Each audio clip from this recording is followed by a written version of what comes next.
matin sous la majestueuse coupole du musée du Caire. Toutankhamon, bien sûr, puisque cette conférence de presse mondiale lui était consacrée, mais aussi Zahi Hawass, le grand Manitou des antiquités égyptiennes, s'est livré à l'un de ses exercices favoris, l'exercice médiatique.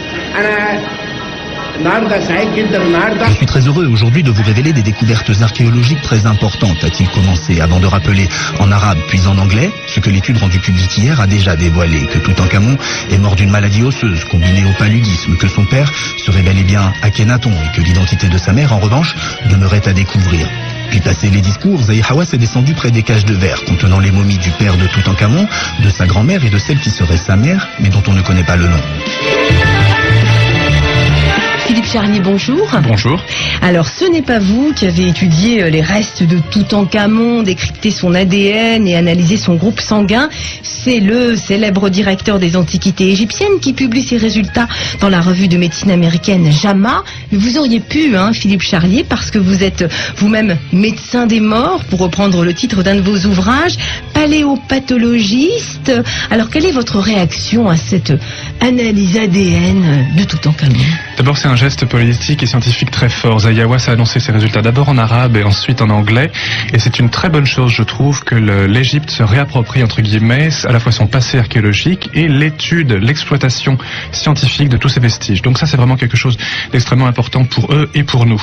Cela dit, c'est une publication dans une revue prestigieuse qui a quelques défauts, quelques imperfections, notamment il y a des résultats qui apparaissent un petit peu trop extrapolés. C'est du moins mon opinion et également partagée par d'autres confrères comme Gino Fornaciari ou Franck Rulli en Suisse. Des résultats extrapolés, vous extrapolés, dites? C'est-à-dire qu'il y a des lésions qui sont décrites par exemple au niveau du pied, qui portent un diagnostic médical, on parle d'ostéonécrose, etc.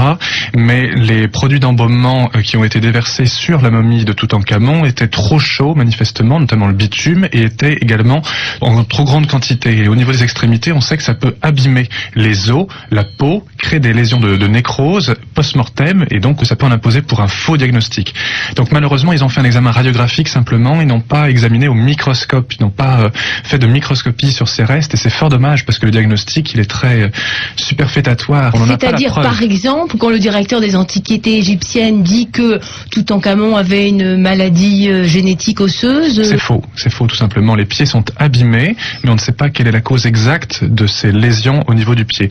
De la même façon, quand il dit que Toutankhamon et une partie de sa famille avaient la malaria, avaient le paludisme, c'est tout à fait vrai, mais il présente ça comme une cause vraisemblable de décès. Et là, nous ne sommes pas d'accord, parce que énormément de gens en Égypte ancienne étaient porteurs du paludisme, et ils avaient d'ailleurs ce paludisme, ils l'attrapaient dès la plus jeune enfance. Et quand on attrape le paludisme jeune, eh bien, d'une part, ce n'est pas une maladie rare, et d'autre part, eh bien, on acquiert une relative tolérance, on va dire, vis-à-vis du parasite. Et ce parasite devient de moins en moins mortel. De temps en temps, on fait des crises de palu, mais on n'en meurt pas à proprement parler. Donc, dire que Toutankhamon avait le palu et que c'est la cause vraisemblable de son décès, ça, c'est un petit peu exagéré. Même chose quand il dit, par exemple, qu'on a retrouvé une canne, pas mal de cannes d'ailleurs dans la tombe, et que c'était vraisemblablement en raison de sa boiterie. C'est faux, parce que la canne est un instrument de prestige et on en trouve énormément dans plein de tombes, à la fois de pharaons mais également de nobles. Même chose lorsque Zahi Hawass dit qu'on a retrouvé des graines et des aliments qui étaient particulièrement utiles pour traiter la maladie qui avait une vocation antalgique. C'est faux, parce que ces aliments-là, on les retrouve également dans d'autres tombes d'individus qui n'avaient pas les lésions osseuses décrites par Zahi Hawass sur Toutankhamon, et c'est extrêmement fréquent de donner ce genre d'aliments aux morts. C'est pour le nourrir dans l'autre monde, ce qu'on appelle le champ d'Ialou. Donc, il y a des données qui sont réelles, mais malheureusement, on les fait trop parler. Oui, il faut pas aller trop loin, finalement, il faut pas tirer des conclusions. Par contre, quand Zahi Hawass dit que Toutankhamon est le fils d'Akhenaton, ça c'est une sacrée révélation. Ça c'est une sacrée révélation, et ça pour le coup c'est vraiment du palpable et de l'irrévocable. Non, faut vraiment pas tirer à boulet rouge sur cet article, il y a des choses qui sont très très bonnes dessus, il faut pas l'attaquer systématiquement.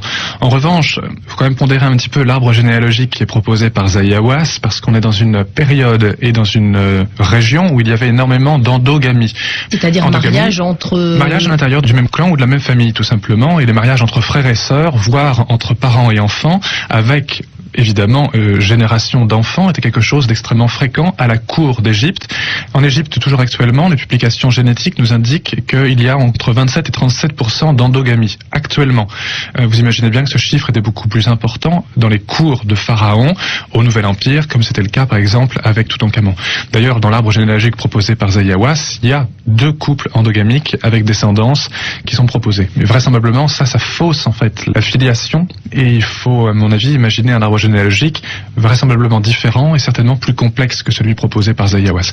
Néanmoins, retrouver la momie, plutôt le squelette, parce que il est vraiment à l'état de squelette, non pas Toutankhamon, parce que ça en avait déjà, mais d'Akhenaton, anciennement identifié comme étant les restes de Smenkhéré, ça c'est vraiment quelque chose d'extraordinaire.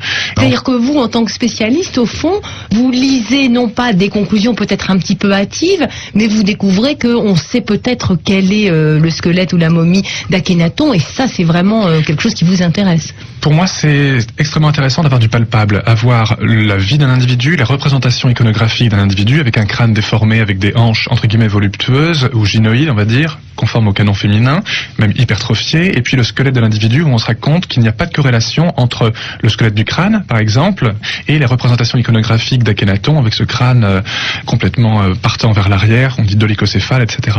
Donc là, on se rend compte que les représentations iconographiques d'un roi ou d'une période, qui est la période amarnienne, ne sont pas fondées sur une réalité anatomique, mais simplement sur un canon artistique. Ça, c'est extrêmement important. Ça, c'est dommage que les auteurs de l'article n'aient pas insisté dessus, mais ça fera peut-être l'occasion. C'est-à-dire que si on se représentait ce Toutankhamon et cet Akhenaton, il serait au fond différent des représentations qu'on a sur les bas-reliefs égyptiens. Toutankhamon pas énormément, sauf pour sa période d'enfant où il avait encore le canon amarnien, mais pour Akhenaton, Néfertiti et autres de l'époque, là en revanche, on avait vraiment des représentations qui ne correspondent pas du tout à la réalité. Ça, c'est vraiment une information pertinente. C'est une des informations fournies par cet article qui n'est pas si mauvais, il ne faut pas exagérer. Et pour nos auditeurs comme ça, alors comment on pourrait se représenter Akhenaton ? Eh bien, comme un homme normal, tout simplement, mais un homme à peau noire. N'oublions pas que les Égyptiens avaient une peau noire dans l'Antiquité. Ils l'ont toujours un petit peu maintenant, mais ils l'ont perdu au fur et à mesure des passages des populations sur le sol égyptien. Mais le peuple égyptien, je déteste cette expression négroïde parce qu'elle a des connotations raciales lamentables. Malgré tout, c'est une réalité biologique. Il faut vraiment s'imaginer les individus égyptiens antiques comme ayant une peau noire beaucoup plus que maintenant.